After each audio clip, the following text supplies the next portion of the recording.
Welcome to Kicking Ass with Tanner Stone. Today we have John Prince on the podcast. For those who don't know him, he's an entrepreneur who is kicking ass in life.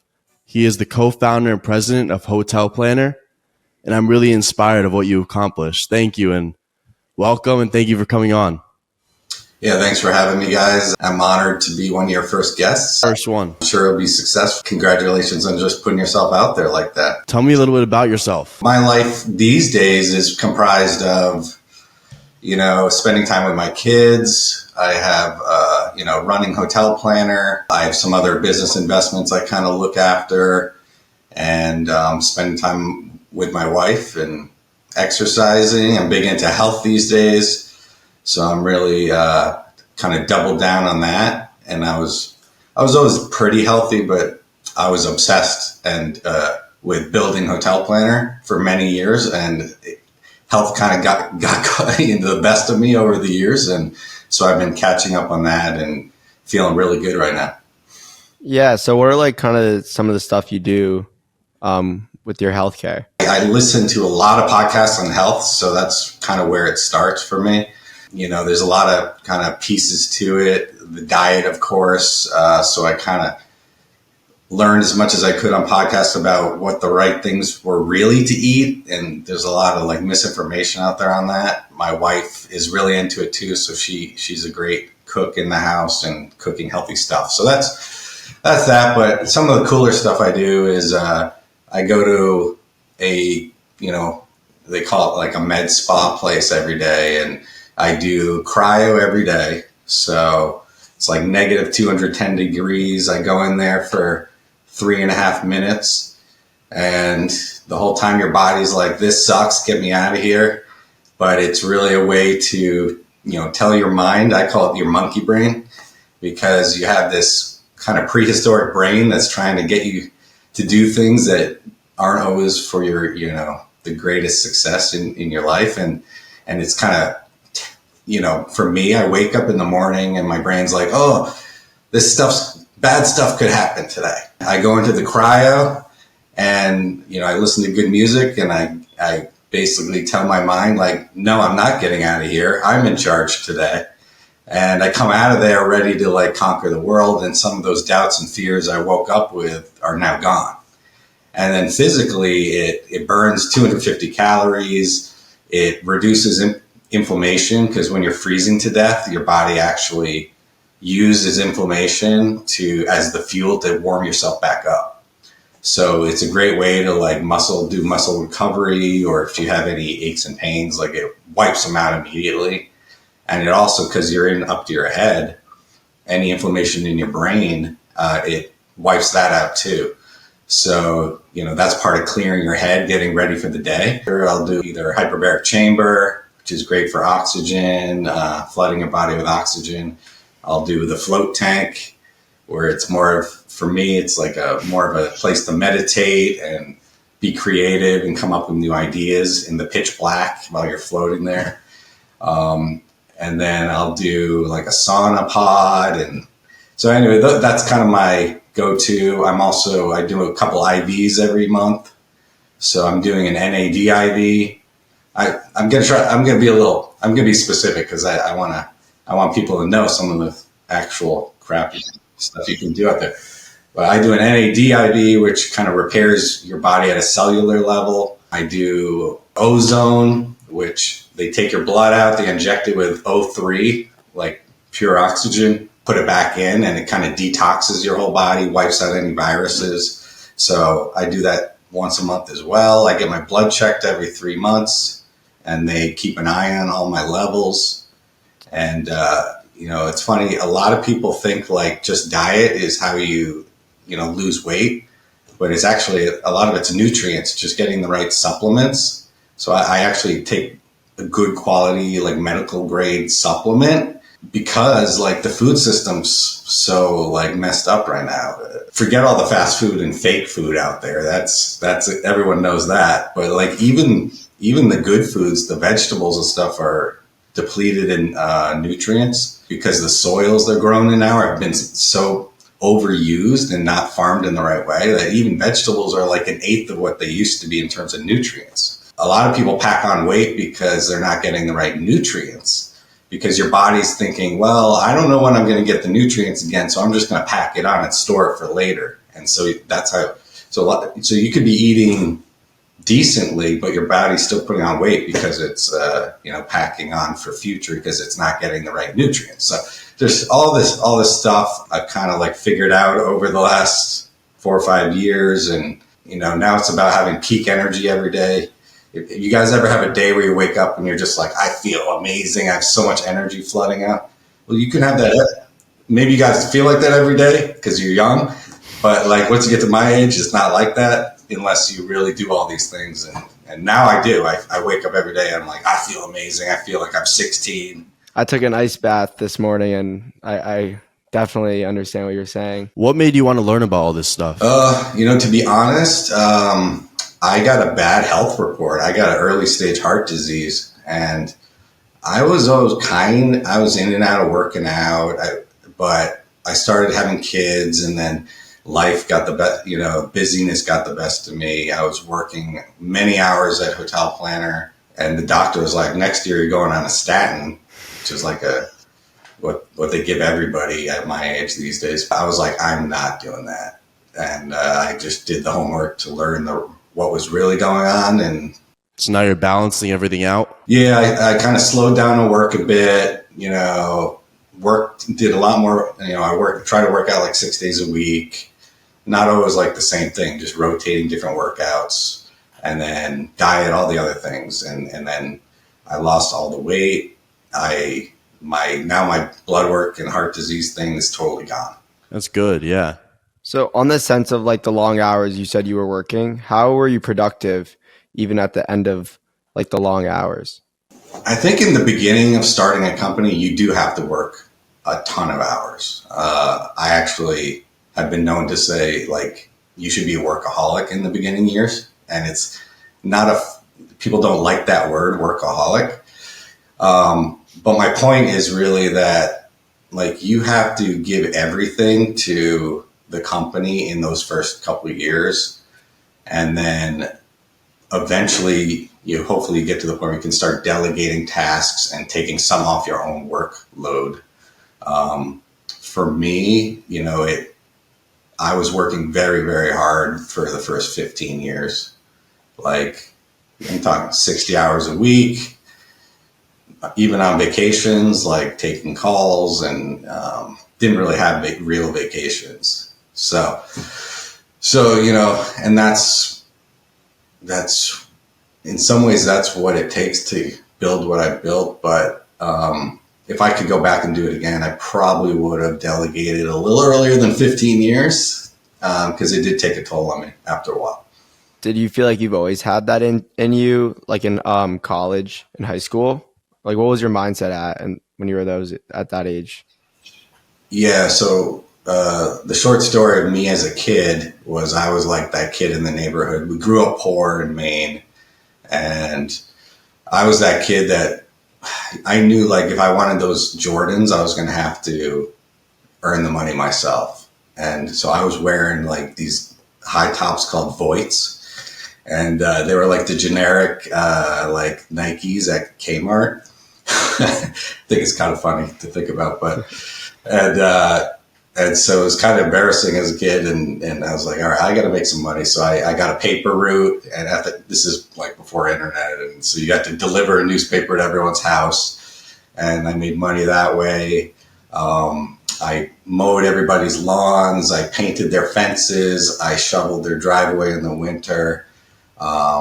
And I would actually use my paper route. I would take an advertisement. I would make my own little advertisement for mowing. Imagine, like, hey, need your lawn cut? I would stick it in the newspaper and then deliver my newspaper. So all my neighbors would get this little advertisement in their newspaper, like, hey, you want your lawn mowed? And then so I got all this business from that. Smart. And so I just did whatever I could. And then eventually, in living in Maine, there's a good commercial fishing industry there. So I became a commercial fisherman at like 16, 17, made a bunch of money doing that. And then I was able to parlay that money into putting myself in college. And so, yeah, that was kind of like, the fire in my belly to get going. And I think that's important for anyone to kind of find that fire. And for me, like, success and entrepreneurship and building a great life was the number one priority. And I, I had no doubt I was going to do it, and I was going to kill myself trying. Literally, I would kill myself trying.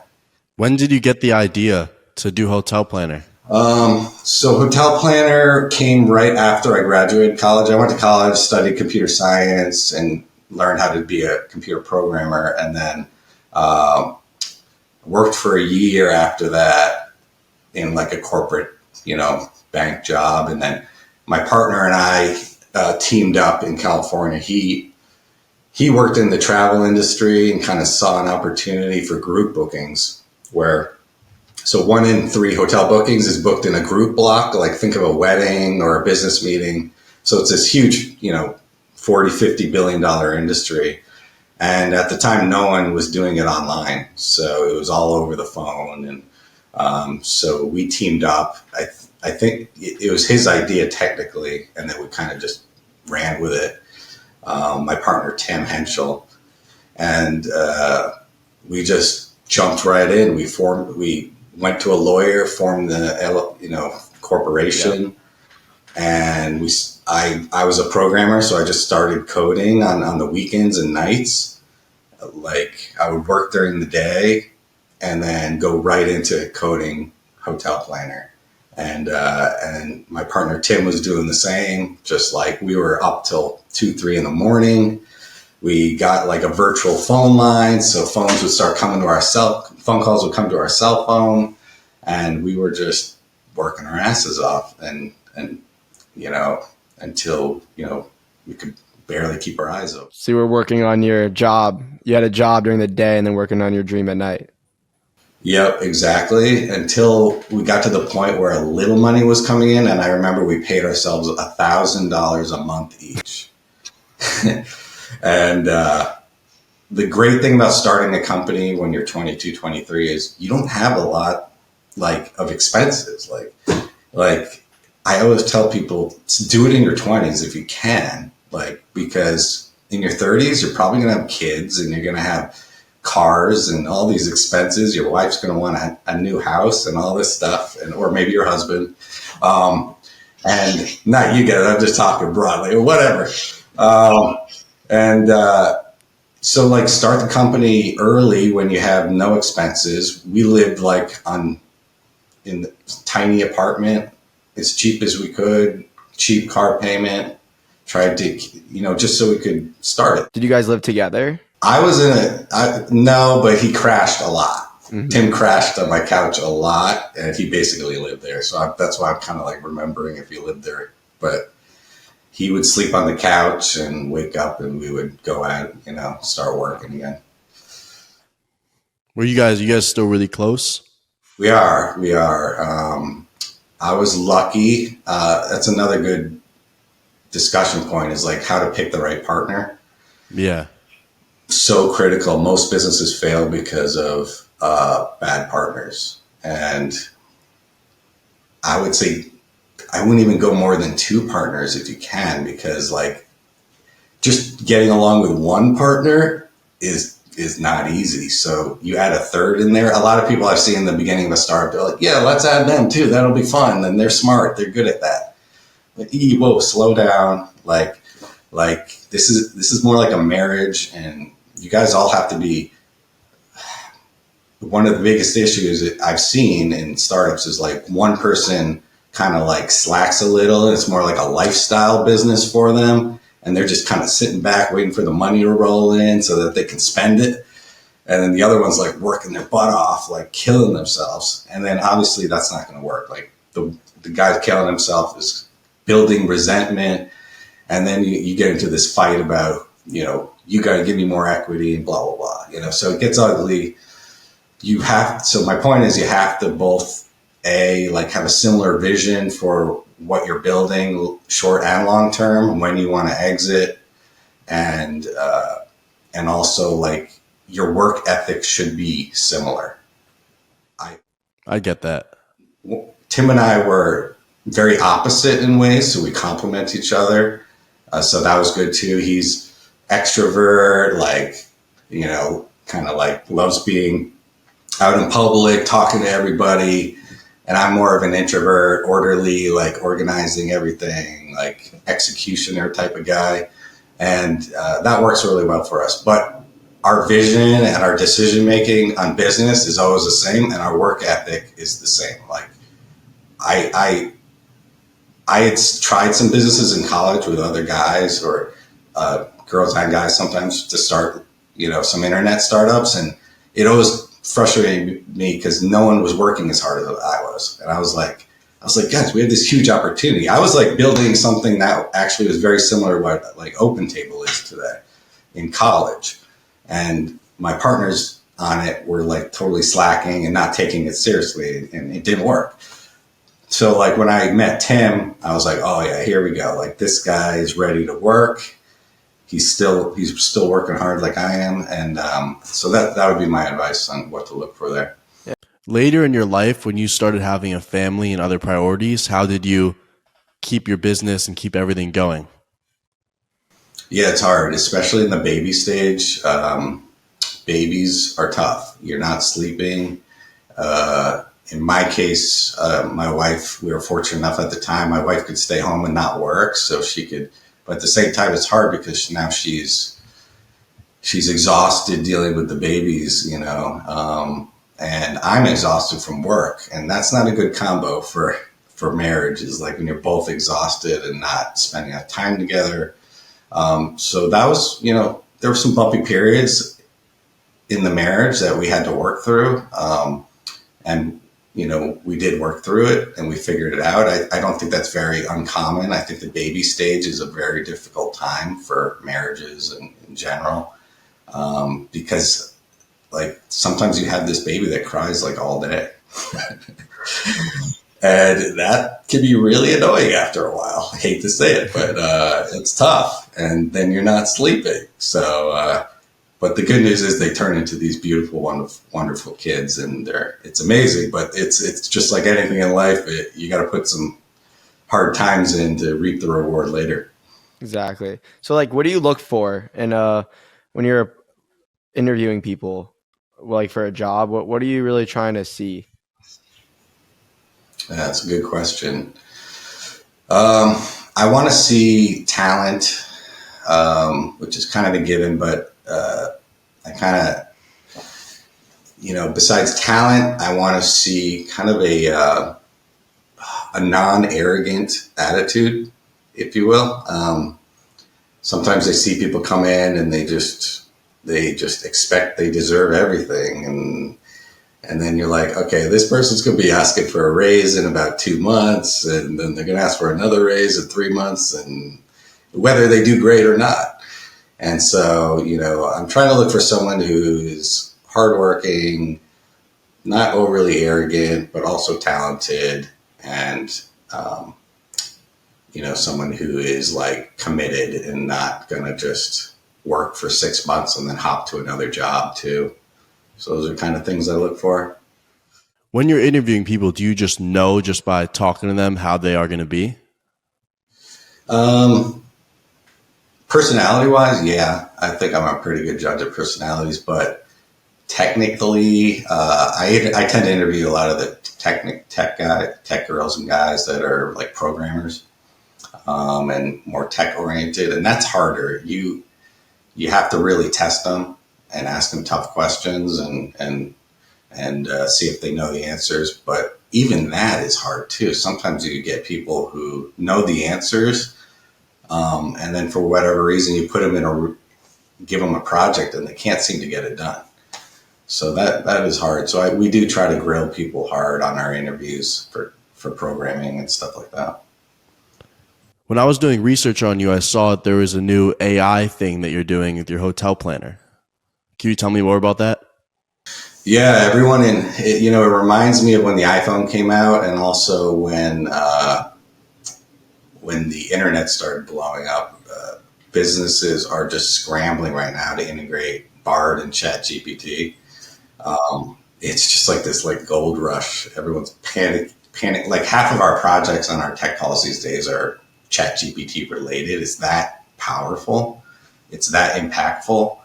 It's touching every part of our business. So one of the things we did early was just a simple ask anything about this hotel box right at the top. So it's like, how far is the Walmart? How far is the liquor store? Bing, and it just gives you an answer, Bing, like right there. We thought that was a good like first iteration of how to use ChatGPT. The cool thing is we can give it all our hotel information as we ask the question. So it uses our information if it can. Otherwise, it uses its knowledge base to answer it. But this stuff is game changing. I mean, it really, really is. Honestly, it gets smarter every 6 months. It's getting like tenfold smarter.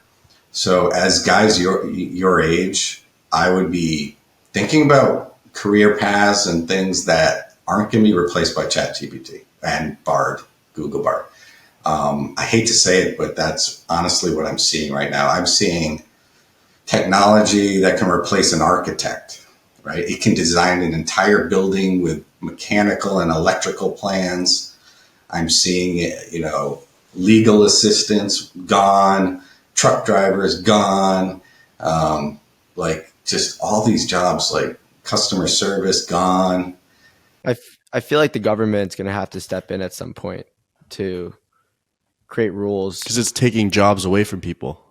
Yeah, there's an argument that is people say like, oh, this is like the internet and there'll just be new jobs. And I'm not quite there yet, to be honest. I'm optimistic for the future of humanity. I'm not like saying, hey, the world's over or anything. But I agree. I think you're right. I think the government is going to have to step in and give everyone like a little bit of money to survive.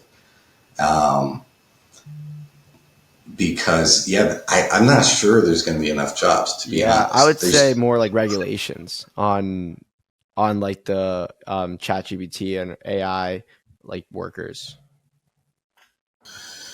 Yeah, that's hard. I mean, America is built on freedom and innovation, so it's going to be hard to stop the train of innovation.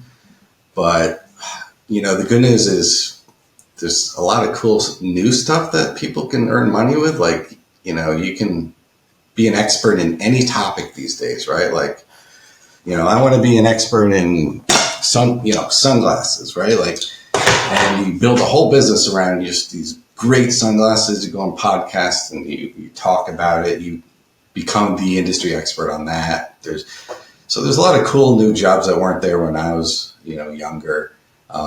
Anything that's like more physical service type is still going to be around. You think of like, I don't know, like a masseuse or anything where you really need a human being. I mean, those aren't going to go away, but anything like technical desk oriented, I'd be nervous about. But the good news is I think we are also going through an information awakening right now. I think there's just so much information out there at our fingertips for free. Like, you young people out there, like, suck up these podcasts, man. These podcasts are absolute gold. That's where I learned everything. That's where you learned all your health information too, right? It's you can't really trust news anymore because people pay to have articles in there, and the government pays to put their narrative in news and all that. So you can't even trust that stuff anymore. But you can trust podcasts. Podcasts are like the last source of truth, in my opinion. And it's so amazing what's out there. Like, when I was a kid, I was resorted to go to like 2 motivational speakers, Tony Robbins or Jim Rohn, to get like kind of like entrepreneurial type information, or you'd have to go to the library and just take out a bunch of books, which isn't that convenient, especially when you're like 17 years old, right? You don't want to be hanging out in the library. But now with podcast, oh my God, it's like, the key is to love to learn. And if you love to learn and you can teach yourself to love to learn, that you are already ahead of everybody. And the good news is there's so much knowledge out there. You can pick anything you like and just soak up every piece of information you could possibly find on it, read every article, read every book on it, listen to every podcast, and now you are an expert on it. And I promise you, if you do that, ideas will come to you. You will find things that will be the next thing people need. You will find the need in society that you can solve for. And, so the first step is just sucking up knowledge, and then the ideas will just come to you. I have so many ideas that come to me, I can't even do them all. Because I'm at the point now I've been just learning for the last 25 years, soaking up as much as I can. I love it. I soak up as much knowledge as I can on all different topics now, like health, technology, spirituality, all sorts of stuff. And I have just so many ideas, I can't even do them all. And it's not because I'm a genius. It's just because I spent the time to just soak up all that knowledge. And like by learning the industry, you're able to like really see what needs to be done. Without knowing the industry, it's kind of hard to get an idea. Exactly. And so what happens is you soak up everything, and then you're like, wait a minute, do you still do it that way? And then you're like, this could be way better with this, and that's how it happens. And then once you have that, just don't doubt yourself. Just go for it. Especially if you're young and don't have any like tie downs. Is that what happened with Hotel Planner? You saw something that was wrong with other websites or other companies and you thought you could be better? Yeah, I mean, and we still do that. One of the things, we're always kind of a step ahead of the competition because we were one of the first to launch that ChatGPT thing, but not that that's a huge thing, but it's like, that's just an example of we're always a little faster, a step ahead. And yeah, in the beginning, it was the same. It was like, wow, you guys still call around and book groups over the phone? Like you call 10 hotels, get a quote, and then put it in a spreadsheet? Like seriously? And so we were like, oh, we can automate this on a website. And that was it. Were you in contact with the hotel then? So you would know the prices? We weren't in the beginning, but yeah, the way we built it was we would try to draw in a group lead. Like, let's say someone, needed 50 rooms in West Palm Beach. And then once we had that lead, we would then try to get the email of all the hotels in the area, the sales managers, and then we would blast out that lead to all those people and try to get them to create an account. So we would say, hey, we have 50 rooms coming to West Palm Beach. Do you guys want to give us a quote on that? And that's really what's happening over the phone. It's just now we're automating it. We're using email and an online website to do it. Do you guys do a lot of sports teams? Yeah, we do a lot of sports teams ranging from youth sports to college to pros. So we'll book all the hotel rooms, and then sometimes in the case of college or pros, we'll sponsor the team too. So they'll put our logo up on the stadium or something like that. But yeah, it's now we're into all different stuff. We built a gig-based call center. So like people can sign up, like an Uber driver signs up, and we train them real quick, and we teach them how to be a reservationist over the phone, and it's global. So we have people in Mexico, people in Asia, people in the U.S. that sign in whenever they want. We deliver a customer to them through the browser, and they help them book a room, and then they get paid every time they make a book. That opens jobs for a lot of people. Those people, the traditional call center model was you go in a big warehouse that's dusty and gross, and you make $2 an hour. If you live in the Philippines or Mexico, you make $3 an hour, and you're miserable. So we opened it up to the world. Anyone can sign up and be a reservation agent, and it kind of disrupted the call center business. And you're probably saying like people still book over the phone. But yeah, actually a lot of people still book over the phone to make a hotel reservation. It's really interesting that you mentioned like disrupting like a industry, because I've heard like the best companies are the ones that disrupt an industry. When you have something's getting disrupted, that's a start for something that could be used. Yeah, that's the other thing about being a brand new startup is like you can do anything you want and you can launch like release tech releases and changes every day if you want, because you're not like too big to be tied down by a bunch of bureaucracy and a bunch of meetings. Like that's why typically the cycle on the internet is every 10 years a new disruptor comes and changes it, because the old guy's moving slow now and the new guy's fast and nimble and can build it from scratch in a better way. And so you have an advantage as a startup and to move fast. Everybody else moves a little slower as you get older. What are you most proud of in everything you've accomplished? That's a great question. I am most proud that Tim and I were able to build the company in a very ethical way. We treat all our employees really well. We're very kind of generous with, throwing parties for our employees and trying to set them up for success and give them ways to earn more income. And we've never been sued. So I don't know, it kind of tells you that after 20 years, a company our size, never being sued is a kind of a big deal because people sue everybody these days. But it shows that, like, I think we're playing it straight. We're playing the long game. We're not like get rich quick guys, and we're just doing honest, good deals and being patient and watching the company grow.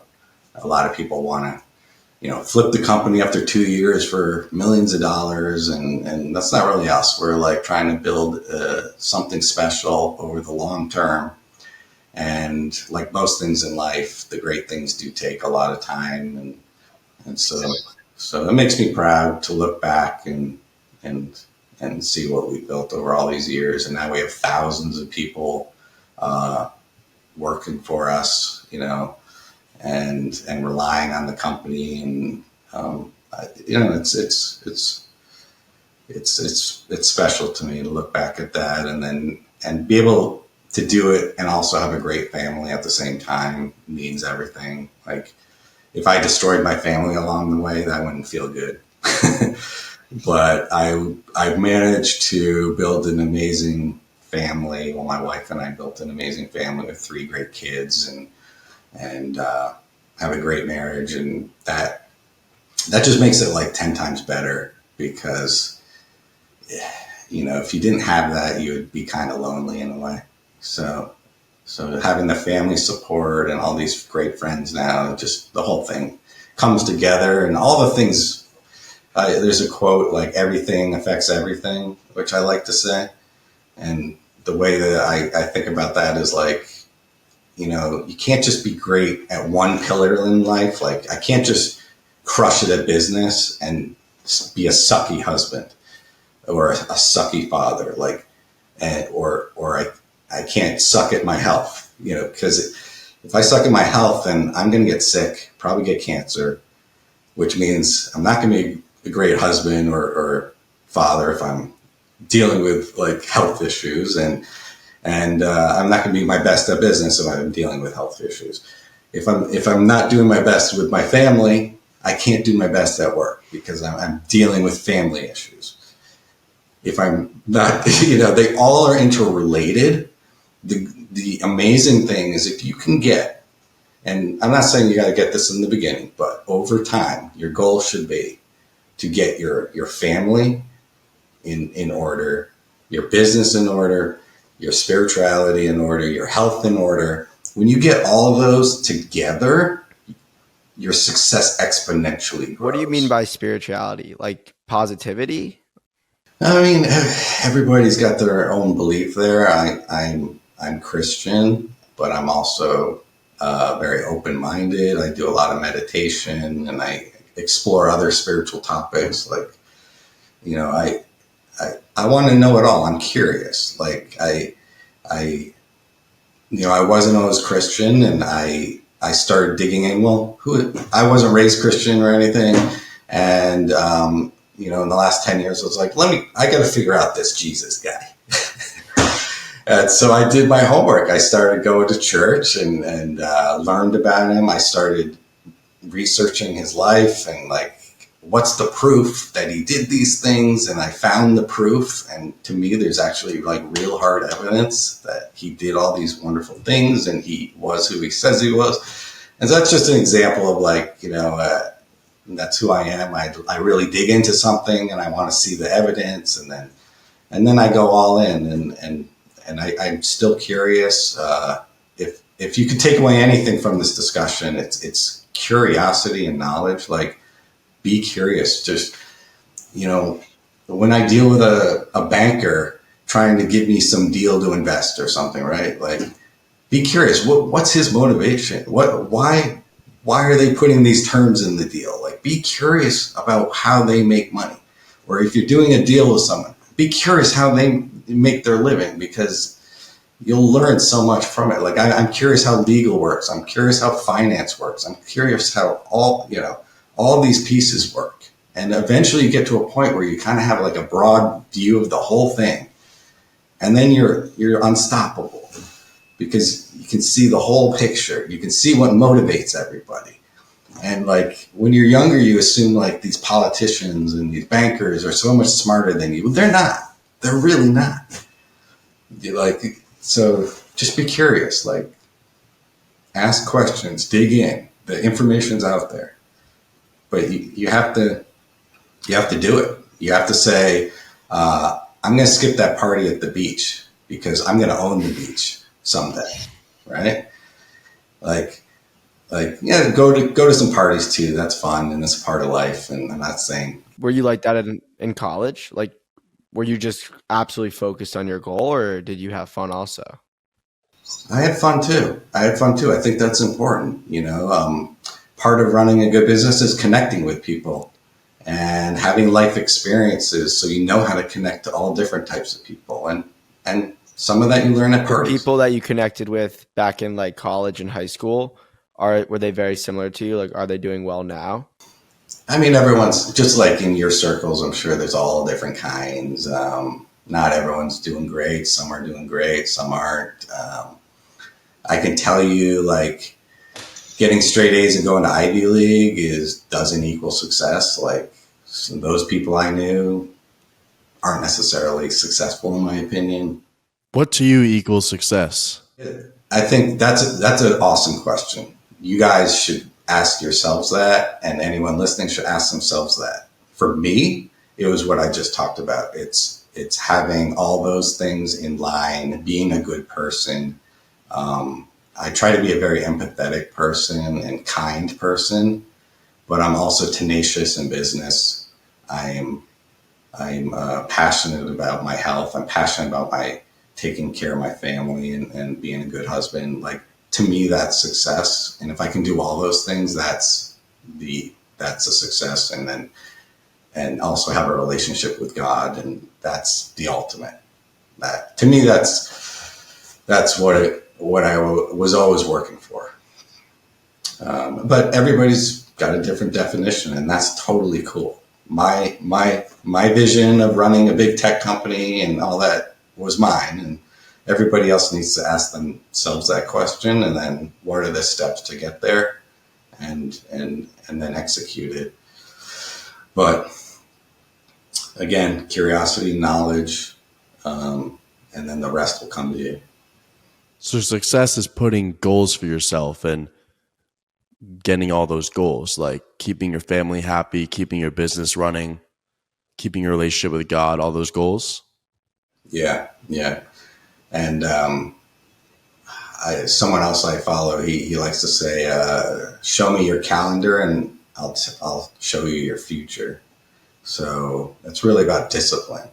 Like, you look at my Apple calendar, and I have everything in there. So my whole day is kind of mapped out. Not really, like, I leave open space, but like the things I need to do every day are in there. So like working out, the cryotherapy, the whole health schedule, Um, obviously the work meetings, and then things making time with my wife and my kids is in there, right? Like, so the whole day is mapped out in a healthy way.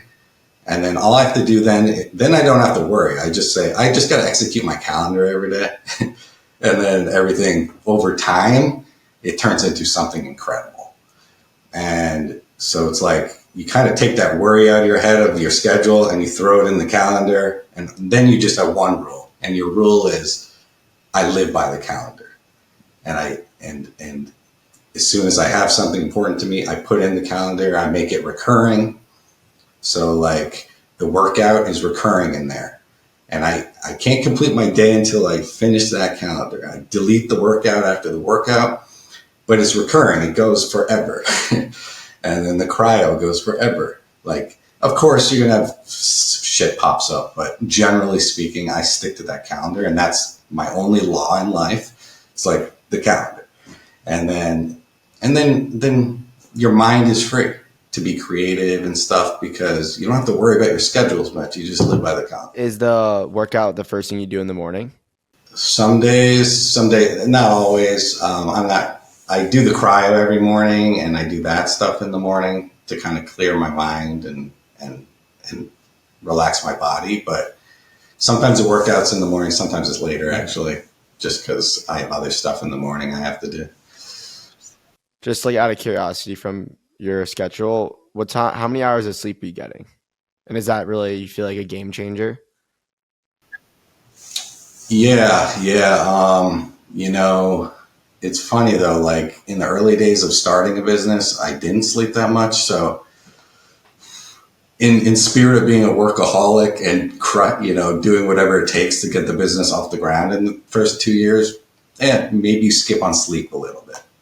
But it's one of those things where, like, don't do it too long, because sleep is an incredibly important part of restoring physical parts of your body. I think of it like a reboot on a computer. There's things going on in your brain that it's flushing your brain and resetting it for tomorrow. And if you're not sleeping well, it is one of the worst things for your body, health-wise, mentally, creativity. It is really bad. I would try to fix that immediately. But I wouldn't say I get 8 hours every night. I try to, but realistically 7. Yeah, that's good. Yeah, I'm getting like 8. I try to read at night, and then I just pass out reading. That's and then what I was also going to ask you about reading. Like, were you always into that? I've always been a decent reader. I read more now, but I was always a decent reader. I like to read at night because I try not to do screens after like 7 or 8 o'clock. Do you guys do a lot of screens after 7, 8 o'clock? Yeah. I'm just curious. Yeah. It's a little bit. The information I'm learning on podcasting, it really is bad. Blue light.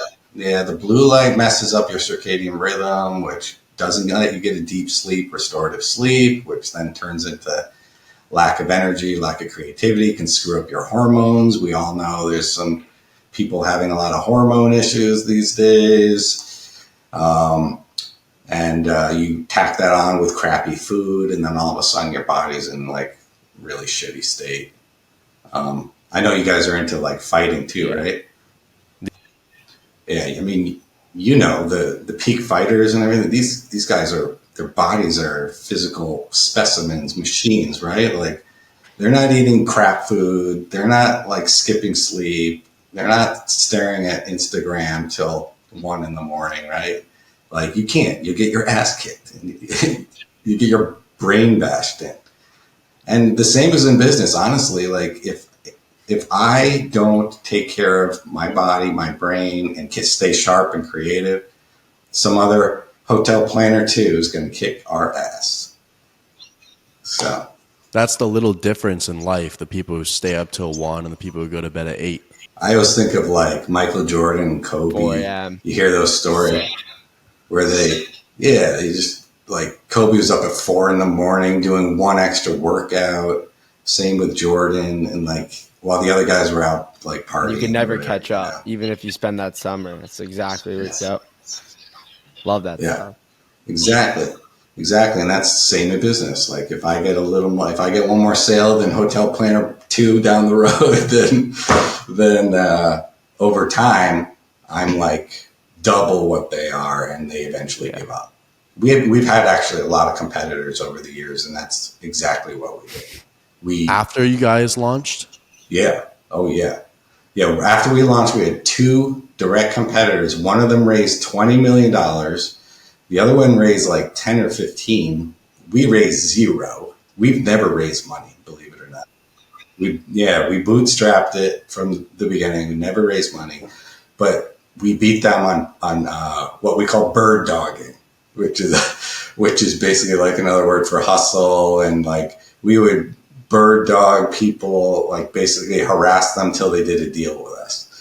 And they're like, fine, we'll do a deal. Just stop calling me, or or we would chase them down at conferences, and that's the same as the Kobe and Jordan. Like we did the extra thing that the competitors wouldn't do, and we eventually put them out of business. Are you big into TikTok at all or no? No, no, I think TikTok is poison. It's the technology's obviously owned by China. China is not our friend. They're stealing info. They're profiling everybody. They're in a basically a silent cold war with us right now. They're sticking propaganda in our social media. They're paying for articles on the news. Like they're trying to destroy our country, and people need to But look wake. at it. I mean, they're doing a good job. They I are. mean, Look at us. We're a I mess think, right now. Half the country's on pills. The food system's a joke. The political system's and a the younger joke. generation, like the freshmen that just came in, I met, like, I kind of feel bad for them. I mean, they're all social media is the only thing they do, and they don't really know how to have conversations. They're not they're not accountable for their actions. They blame other people, and it's just, I think that it's, at the end of the day, it's really not their fault. I think it's the agenda. I think that's kind of what they want to happen. I agree, and eventually I think they'll hit rock bottom, and then they'll hopefully wake up. That's typically what happens. You hit rock bottom, and then you feel this isn't working. Why not? And you got to change your life. You guys give me hope. I mean, I love seeing two young guys like hustling out there and speaking the way you are. Like that gives me hope for the future. People got to, and it's people my age too. Got to wake the f up. Like You can curse. We're not PG. It's okay. Yeah. yeah, I mean, like these pharmaceuticals are just like just unbelievable. Like, I mean, it's a business. They just want to make money. It's not in the best interest for us. I'm a health science major, so I've very into all this stuff. And to be honest, I actually see it more of a different way than most health science majors, because I mean everybody's very one sided, and I'm just like, I could just tell how one sided it is. So it made me open my eyes, and like, instead of covering up the, just like giving medicine, or this is one aspect of it that I really saw, but you kind of just treating them. You're not really going for the root, you're just treating the symptoms. You're not trying to find the root cause. And when I kind of noticed that, I was like, I mean, this is only good for how long? right? It's sick care. It's not like curing anyone. Isn't a doctor supposed to cure you? Like, I don't want to be like on a 10 pills the rest of my life. So actually, I got into functional medicine. You ever look at that? Yeah, it's like integrated functional medicine, they call it, and they basically, that's my doctor is integrated functional, and they look at like your whole life, you know, what's causing you stress, and they look at the whole picture. They do a little more deep dive on your blood test, and they actually try to fix you, like they fix what's wrong, so you don't need medicine and Yeah, pills. Dana White was talking about that, where they kind of test your body and your enzymes and cells and blood and see kind of what you need specifically. There's a guy, I don't know much about him, but his name's Gary Brecka. He owns like 10X Health Systems, and he kind of started a lot of the, well, not started, but he was podcasting about it, and that's how I first found out about that type of medicine. Yeah, yeah, I think it's the future. Unfortunately, like health insurance doesn't cover most of it right now, which is like a joke too. I mean, the hyperbaric chambers are like 150 grand. It's not affordable. It's only some people are able to experience stuff like that. Yeah, I know. Unfortunately, a lot of stuff I do is not affordable, but there's also free versions. God gave us a lot of the same things for free. So the sun is like, whoa, the sun. Everyone heard about the sun's really good for you. No, it's really, really good for you. In the mornings, right? In the morning, midday, and even night. Like it actually gives off different wavelengths and different levels of light that stimulate different parts of your body, different functions in your body for health. So like the place I go, I lay in a red light bed. Well, I could actually just lay in the sun and get that red light too. And then we're slapping sunscreen on our bodies, blocking a lot of the sun, when actually it's the opposite. We should have healthy vitamin D levels so that we can not use sunscreen. You don't want to get burned, obviously, but like a daily dose of sun. Yeah, you need a healthy daily dose of sun in your eyes and your skin. And then people put sunglasses on, tons of sunscreen. They're blocking the whole sun out. It's actually, for hundreds of thousands of years, human beings have been in the sun and they've been healthy. Also, the stuff you're rubbing on your skin, some of that sunscreen, your skin is an organ. It absorbs chemicals. And when people put some of that stuff on, if you're not reading the ingredients, you're going to be absorbing some of those bad chemicals. Exactly. So I always laugh. I'm like, I feel like we're doing everything up, back assward. Like everything is like backwards. Like, our healthcare system, the products we're eating and putting in our body are like backwards.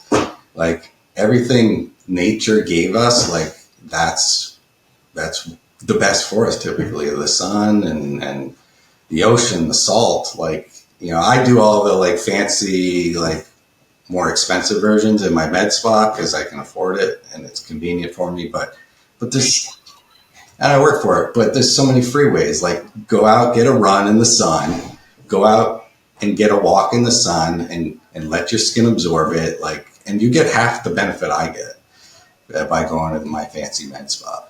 But so there's lots of free stuff, free podcasts. You can learn what to eat. So it's really just a choice, and it's people like us getting out there talking about it. You guys got to tell all your friends so they don't fall for the trap of the world right now. The young people need to like wake up and not fall for the traps of the media and social media, and think differently. It's think for yourself. Ask questions, be like, really? Do I really do that? Let me research it on podcasts. Let me research it on YouTube and figure out for yourself. Don't just take people's word for it. It's hard though, because even the health system is like ran by the government. So it's really tough. I know it is. I think it's still, the health system's good for surgeries and, like some of that really bad stuff that could happen. But your daily maintenance, your just basic health needs, it's horrible for that. Don't take pills. They're so bad. Like they end up giving you 5 other problems. Like you take one pill to solve another thing and then you get like 3 other side effects. And then next thing you know, you need a pill for those 3 side effects. What about like vitamins and stuff? Yeah, I take supplements, and I do encourage people to look into high quality supplements and research which ones are high quality, which ones are not. There's a lot of crap out there, but the high quality ones, like to get your key things like a multivitamin and vitamin D. Vitamin D is so critical. Make sure you get some magnesium. These are critical elements in your body to keep you healthy and sharp. And unfortunately, like the food system now doesn't have what we need in it. It used to. You used to be able to eat, some fruit and vegetables, and it was fine. But do you cook a lot at home because of this? Do you use the seed oils? Do you know seed oils, or do you know anything about that? Like just seed oils. Oh, seed oils? I'm not doing a lot. No, I'm not really. Well, there might be some in some of the multis, but I don't take specifically seed oils. I haven't looked into that. Or like cook with it, I mean. What's that? Oh, to cook with? Oh, to cook, yeah, you want to stick to like olive oil and avocado oil. And That's what Xander told me the other day. yeah, that's pretty much it.